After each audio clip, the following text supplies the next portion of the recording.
Hello everyone, welcome to Big Data Thoughts. Today's video is going to be about Spark memory management. So previously I have done videos on Spark architecture and as well as Spark APIs. So I will put those links in the description, but today we are going to talk about memory management. And this is one of the very fundamental concepts that we need to understand in order to understand Spark and its functioning very well. So let's get started. Today what all things would we be talking about? So we'll talk about why memory management is important, what are the different types of memory, what is a static memory management, what is unified memory management. We would also look at the entire memory structure of what portion of memory is allocated to Spark, what is allocated to other processes. We will look at how to determine memory consumption. When we are writing programs, how do we find out how much memory would be used? Some ways to do that, and we will also at a very high level look at what are the factors to look at when we talk about memory tuning. So why is memory management important? Now as we all know that Spark is a memory based data processing framework. That's why memory is one of the very critical things to manage. If we can manage the memory usage efficiently, then that will really make our performance of our programs really good. And to do that, to manage the memory efficiently, the first step is to understand the fundamentals of how memory is structured and how does it operate. So let us look at on any node, how would the memory look like? Whatever memory is available to a node will not be available for Spark, because there is an amount of memory which is reserved. It is 300 MB by default. This number can be increased, decreased, but that requires a recompilation of Spark. So usually we do not touch it, and this reserved memory is something which is used by the system, and this will never participate in our Spark memory. Okay, I mean this will never be taken into account when we talk about Spark memory. The second section that you see is user memory. This part of the memory is used by the user for storing certain data structures. They can store their data structures. This is also something which is not participating as Spark memory. So if we leave these two, user memory and reserved memory, whatever is left, that can be utilized as Spark memory. And the Spark memory is then further divided into executor memory, or execution memory rather, and storage memory. We will talk about what these two are, but in a nutshell, the memory is divided in three sections: user memory, reserved memory, and Spark memory. And this two sections, Spark memory and user memory combined, are actually known as the Java heap memory. Okay, so there is some on heap memory, there is off heap memory. This is the on heap memory. Now we saw that Spark memory has two sections, execution memory and storage memory. What are these two? Execution memory is the memory which is used for computations like shuffle, join, sort, aggregation. Whatever operations we are doing, those operations will need memory, because this entire distributed framework is based on memory. So the computations are going to happen in this space called the execution memory. And any kind of storages, like we want to cache certain objects, we want to propagate internal data across cluster, those kind of requirements are fulfilled by the storage memory. So together this execution and storage, they share a unified region. In Spark it is called as a unified region. So that both of these together form that unified region. Now we also have to understand the history of how this memory thing evolved. So if we look at the versions of Spark, like 1.6 versions before 1.6, the memory management was called as static memory management. Why it was called static is this region that we spoke about, a unified region, let's say we call it M, right? This unified region was divided into storage and execution memory. Now before 1.6, when it was static memory management, how it used to happen is your execution memory and storage memories were fixed.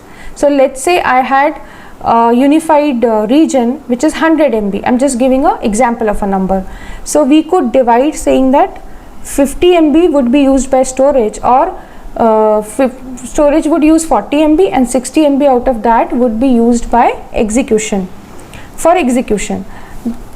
That's how it was defined. It was always predefined and static, which means that if execution memory need grows, we cannot use the space that is allocated to storage memory even though it is lying vacant, and vice versa. If there are a lot of objects that I am caching and I have fulfilled or filled up the space that I had allocated to storage memory, I cannot use the memory which I have assigned to the execution part even though it is lying idle.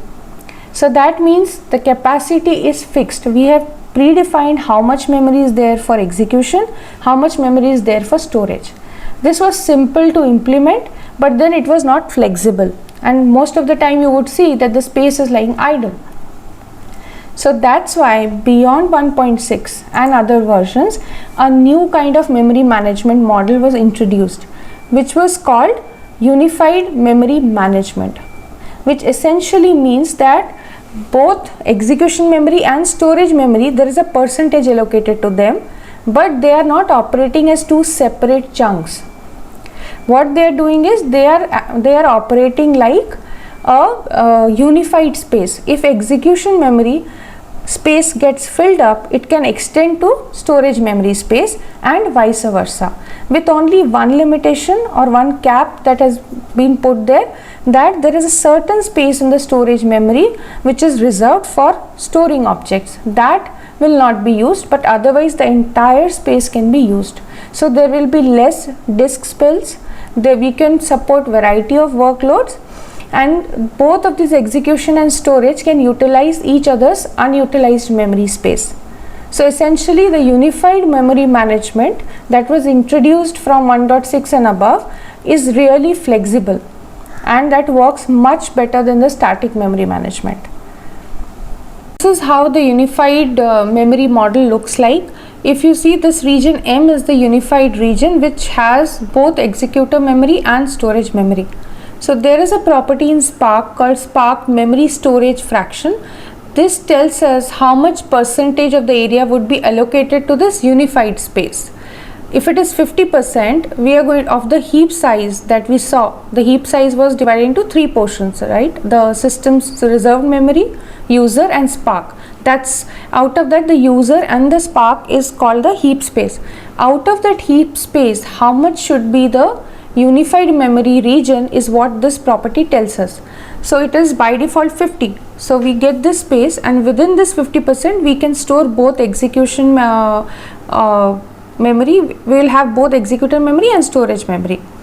So if you see, this line actually bifurcates let's say a space which earlier in static model you would see that there was a bifurcation and executor memory could have only this much space, but now 1.6 and beyond, this line has gone away. You can just use this whole space between storage and execution, barring just this space which is reserved. The next concept that we have is the on heap and the off heap memory. Now off heap memory is something which is additional to the on heap that we get, that can be enabled by the property Spark memory off heap enabled. By default it is false, but once we enable that, we have to specify a size for this off heap memory. The advantage of off heap memory is it does not have garbage collection. So in Spark web UI, in the logs you would see that there is a time that gets taken by the garbage collection process. Sometimes it's a tip when we are debugging our Spark objects. Sometimes a lot of time is just going in garbage collection. That should not be the case because it will impact our performance. So any object that gets stored on heap is subject to garbage collection, but off heap will not be subject to garbage collection. That's the advantage of off heap. But the flip side is that off heap would be a bit slower than the on heap memory. So fastest would be our on heap memory. So that's how the on heap and off heap memory work. Now if we want to do a ballpark of what is the size of our data set or our object, there are ways to do it. What we can do is, if you want to find out the size of a data set, we can create an RDD of that data set, put it into cache. Once we do that, we can go to the web UI and look at the storage page. It will give us the size of the cache, and that will give us an estimate of what is the size of our data set. Similarly, if we want to know what is the size of a particular object, then there is a class called size estimator, and we can use the estimate method. So this will help us in some sense to do a ballpark of the size of our objects and better utilize the memory that we are assigning. So till now we looked at the memory structure, what are the different types of memory, the model, and how the whole thing is getting structured in terms of different memory sections. But now let us look at a very high level, what are the things to keep in mind for tuning those the memory efficiency. The first thing is to find out what should be the memory consumption of the data set or the object that I have. That will give me a fair amount of idea of what is the size. The second thing can be, if the object is very large, we can actually think of serializing it using the RDD APIs. Now one thing to keep in mind is serializing will definitely reduce the memory footprint, but it may cause a little bit of delay in terms of access. Then the recommended way to use is serializers like Cairo. That's the best practice. The third thing that we need to do is we need to tune the garbage collection. Now this is a topic in itself, but just to give a reference, that one way to figure out how much time it is taking for GC collection is to go to the UI and look at the numbers, and we can fine tune. So there are different algorithms that can be used for GC, so those things can be fine tuned. Then the level of parallelism can be set. This will optimize our performance and the way we are reading data. We can also use broadcasting for certain variables, we can broadcast data that is required to be accessed by all the executors on our cluster. So that way we also do broadcast joins. Similar way we can have variables broadcasted. So these are very, very high level ways of tuning our memory requirements, or finding out what is the size of the object that we are talking about and how do we take care of efficiently using the memory. So that's all for today. I hope this has given you an insight into how Spark memory works. So see you in the next videos, where we will talk more about performance optimization and other aspects of Spark. So keep sharing, keep liking and subscribing to the channel. Thanks a lot.